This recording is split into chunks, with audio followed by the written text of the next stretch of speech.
বাঙালি, কলকাতা আর এই রসালো পূর্ণিমার চাঁদ, এই তিনটে কম্বিনেশন কিন্তু সেরা। কি পূর্ণিমার চাঁদ বলতে বুঝতে পারলেন না তো? আরে রসগোল্লা, আমাদের কলকাতার বিখ্যাত রসগোল্লা। নমস্কার বন্ধুরা, সবাই কেমন আছেন? চলে এসেছি নতুন একটা রেসিপি নিয়ে মায়ের হেসেলে। প্রথমে আমি রসগোল্লা করার জন্য গ্যাসে দুধ বসিয়ে দিয়েছি। পাশে কাচের বাটি করে লেবুর রস করে নিয়েছি আর চিনি নিয়েছি। দুধটা ভালো করে জাল দিয়ে নিচ্ছি।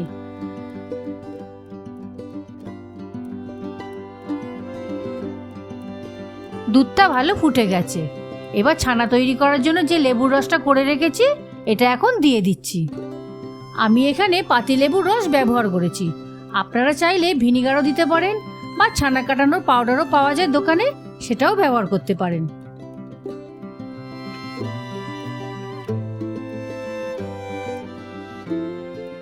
দেখেছেন, দুধ কেটে বেশ ভালোভাবে ছানাটা তৈরি হয়ে গেছে। এবার আমি একটা ছাঁকনি করে তুলে নেব।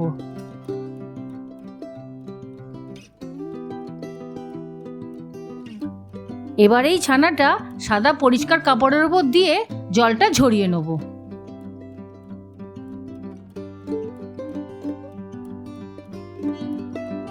ছানাটা ভালো করে জল ঝরানো হয়ে গেছে।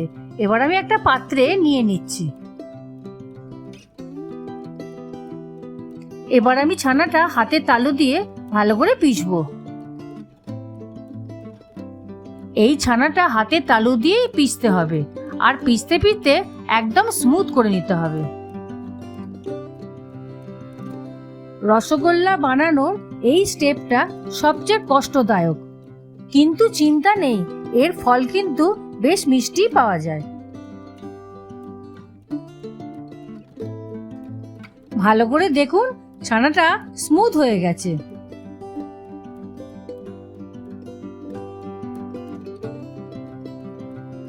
এবার এই ছানাটা থেকে রসগোল্লা তৈরি করার জন্য একটা একটা করে ছোট ছোট বল তৈরি করে নেব।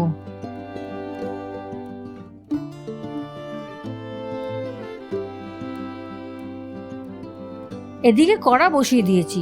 রস করার জন্য এক বাটি চিনি দিয়ে দিচ্ছি।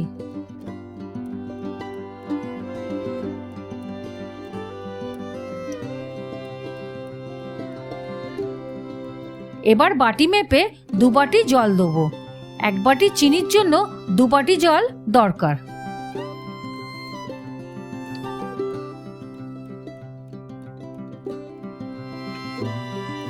চিনিটা ভালোভাবে গলে গেছে।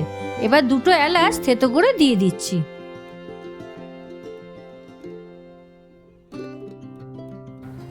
চলুন এবারে একটা একটা করে রসগোল্লা রসের মধ্যে ছেড়ে দিই। ছানার বলগুলো ছোট দেখতে হলে কি হবে? হবে কিন্তু 6 টাকা সাইজের রসগোল্লা। আচ্ছা বন্ধুরা, আমাদের এখানে সবচেয়ে কম দামে 6 টাকার রসগোল্লা পাওয়া যায়।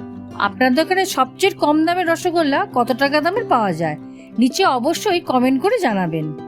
দেখা যাক কোন জায়গার লোকেরা এখনো ভাগ্যবান যারা কম দামের রসগোল্লা পেয়ে যান। দেখেছেন বলগুলো রসের ওপর কেমন সাঁতার কাটছে? এবার আমি একটা চাপা দিয়ে দিই। এটা প্রায় 30 থেকে 40 মিনিট ফোটাবো। কি হলো তো 6 টাকা সাইজের রসগোল্লা? বাবা, ছানার ওইটুকুটুকু বলের মধ্যে রস ঢুকে একেবারে বড় বড় রসগোল্লা হয়ে গেল। অনেকে কিন্তু এই ছানার ভেতরে সুজি বা ময়দা মেশায়। আমি কিন্তু এখানে কিচ্ছু মেশালাম না। আমি এখানে রসগোল্লাটা তো পুরো তৈরি করলাম পুরো স্পঞ্জের মতন রসগোল্লা।